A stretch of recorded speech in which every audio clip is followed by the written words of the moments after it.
Okay, I'm sorry, but with that jawline, how can anybody look at Batman and not immediately know he's Bruce Wayne? It's like the whole Superman glasses thing all over again.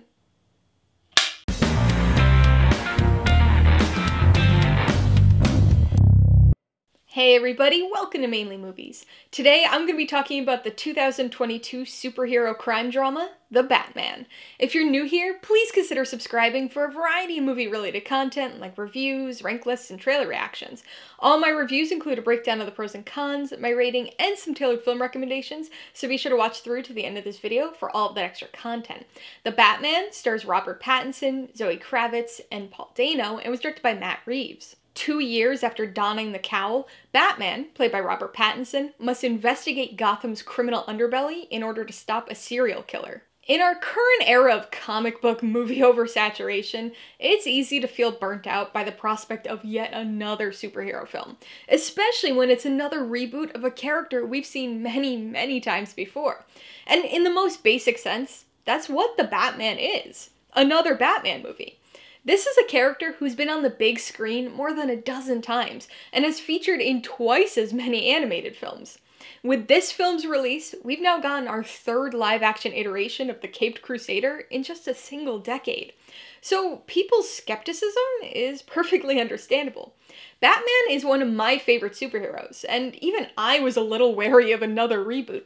But then that first DC fandom trailer came out a few years ago, and I saw the potential for something unique.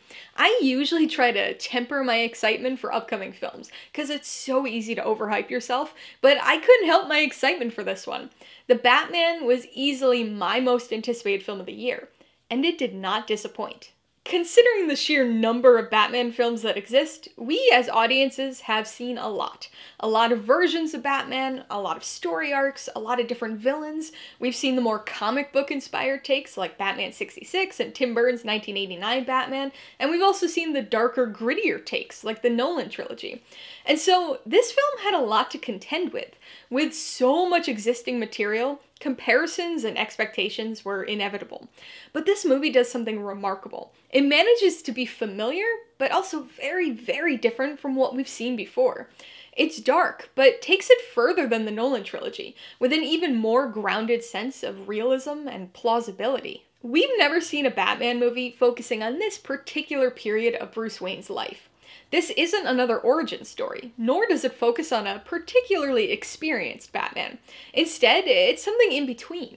Bruce Wayne has been the Batman for 2 years, and is still trying to figure things out, perfecting how to choose his targets, honing his skills, fine-tuning his gear and methods, determining his purpose and what he truly wants to accomplish while wearing the mask.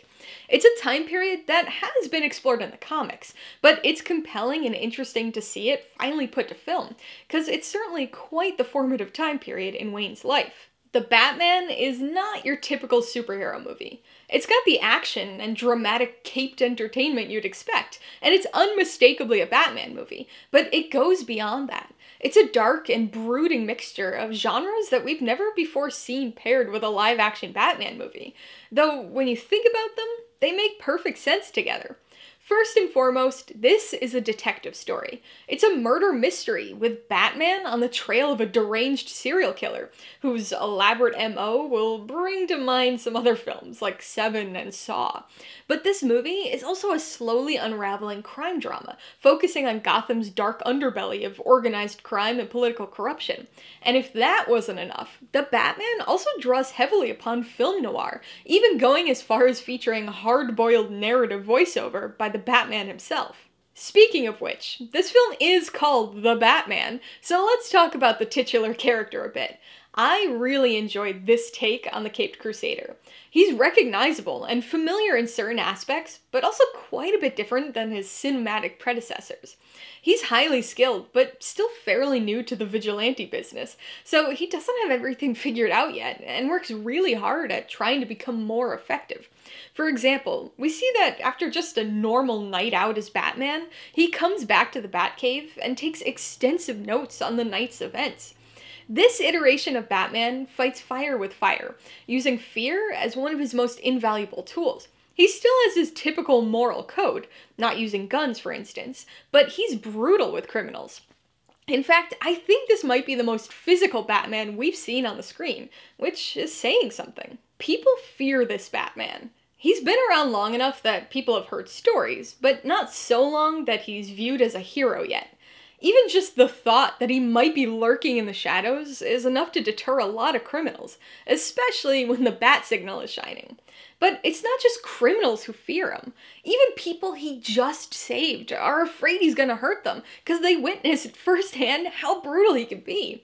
The public's scared of him, politicians are concerned by him, and with only one exception, the police don't trust him. But in spite of, or perhaps because of, the fear he instills, he's extremely effective. Not only hard-hitting and doggedly tenacious, but also very intelligent. As a character, Batman first appeared in Detective Comics number 27, and has long carried the moniker of world's greatest detective, but we've never really seen that on display in film. Until now.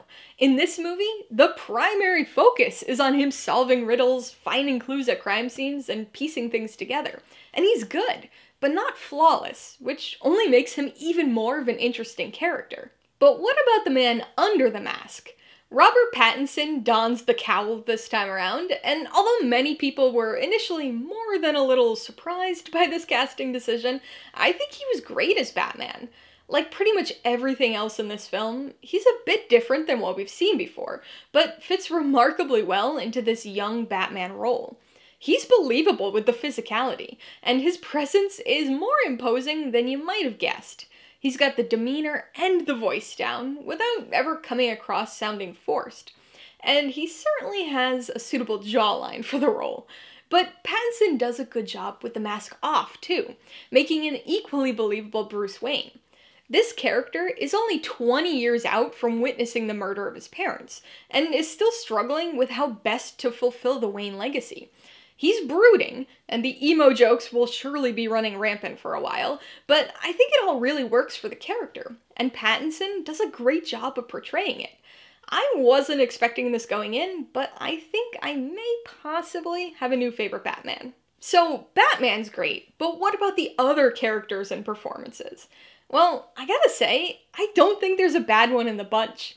Zoe Kravitz provides a fresh but satisfyingly fitting take on the character of Selina Kyle.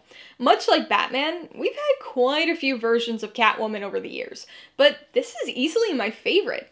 Just like how we go back to Batman's detective roots, we get to see Selina's manipulative cat burglar skills in action.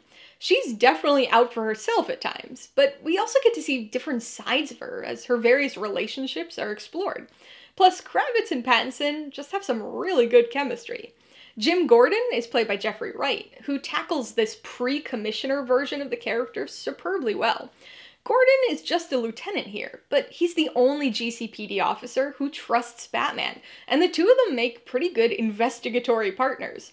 And of course, this wouldn't be a Batman movie without Alfred.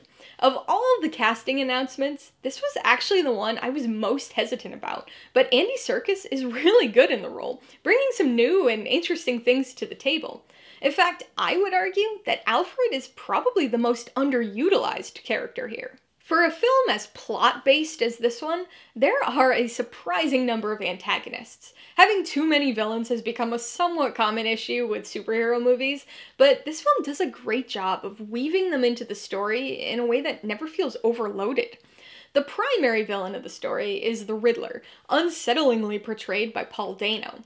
The Riddler has made two big screen appearances before, in Batman 66 and Batman Forever, but this version is unlike any you've ever seen. Rather than the relatively goofy Riddlers of the past, Dano's version is a dark and disturbed serial killer, leaving behind Zodiac killer-like riddles and ciphers while working towards his twisted goal. In addition to the main baddie, we also have a few other familiar antagonists pop up. Colin Farrell is completely unrecognizable as the Penguin, and John Turturro gives an understated but extremely pivotal performance as Gotham's crime lord, Carmine Falcone.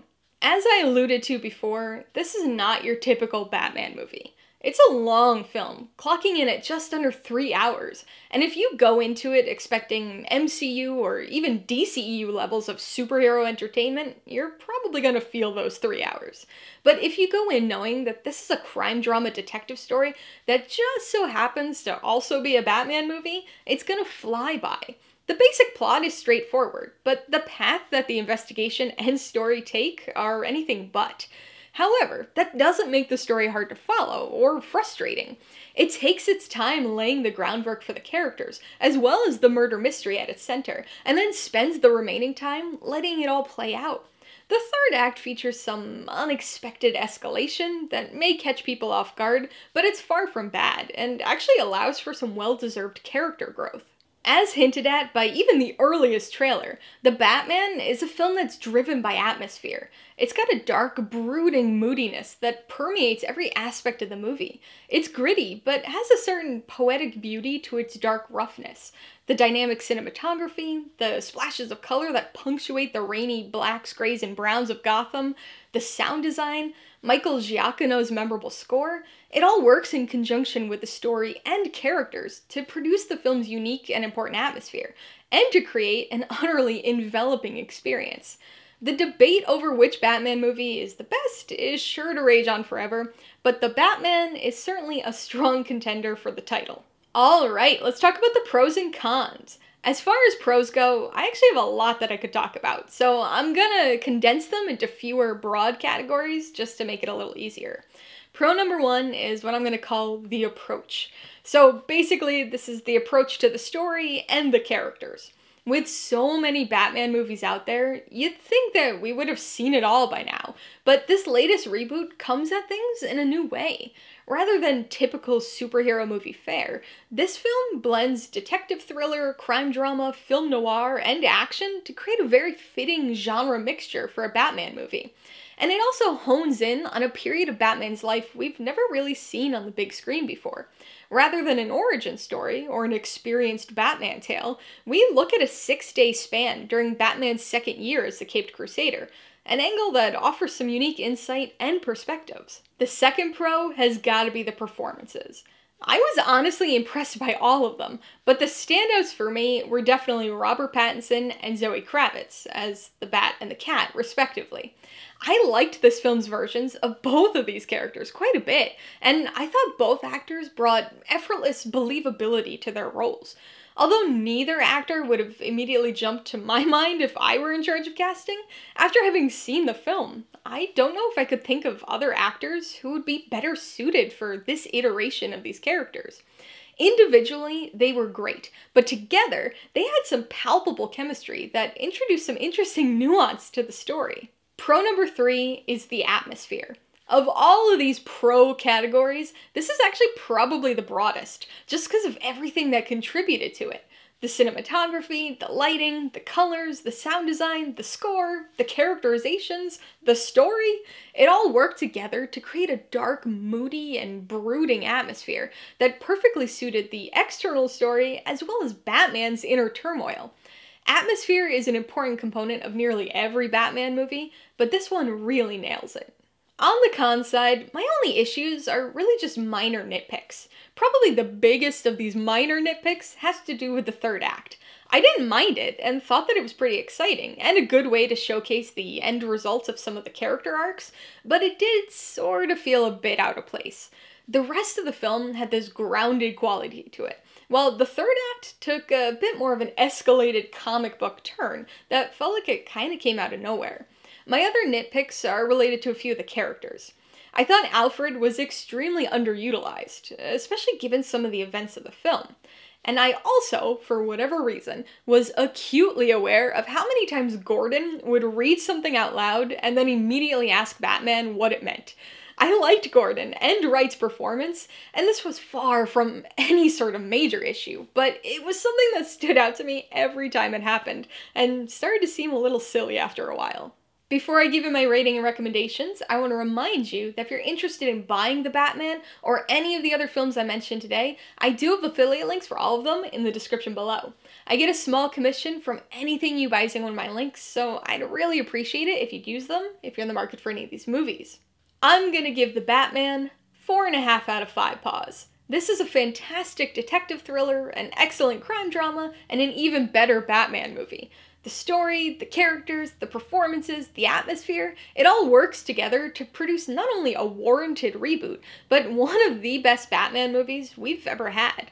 I would recommend The Batman to anybody looking for a dark crime drama take on a comic book movie. Batman fans are an obvious target for this film, and I think that most will be pleased with not only Robert Pattinson's portrayal of the character, but also of the unique angle that the story takes. People looking for a bouncy, comedy-driven superhero movie will likely be disappointed here. It does not follow the MCU formula, or even the typical DCEU formula. It's not one of those big, crowd-pleasing, clap-and-cheer kind of movies. So if that's the kind of entertainment you're looking for, there are other movies that you'd probably prefer. If you liked The Batman, I would recommend Seven. It's not a superhero movie, but it is a fairly dark film that follows the investigation into and hunt for a serial killer, who has very specific ideas regarding justice. If you're looking for another serial killer detective story, you might want to check out Zodiac. It's a dramatization of the hunt for the real Zodiac killer, who terrorized Californians during the late 60s, and made extensive use of cryptic messages and ciphers. If you want some more Batman, I've got 2 suggestions from very different ends of the Batman spectrum. If you want another really good, dark and gritty crime drama story, you should check out The Dark Knight. And if you'd prefer a more stylized and comic booky iteration, check out Batman Returns for some more of Selina Kyle and the Penguin. And finally, if you're looking for another DC movie that doesn't really feel like your typical comic book movie, I would recommend Joker.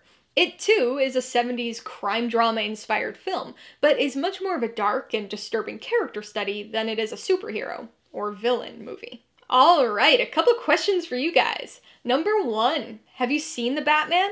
If so, what'd you think of it? And number 2, who's your favorite live-action Batman? Be sure to leave your answers in the comments below so we can get a discussion going. Alright, so if you got some enjoyment, insight, or information out of this review, I'd appreciate it if you'd hit that like button. And if you haven't done so already, please hit subscribe if you're at it to see more videos like this. Till next time, this has been Alyssa with Mainly Movies, the way life should be.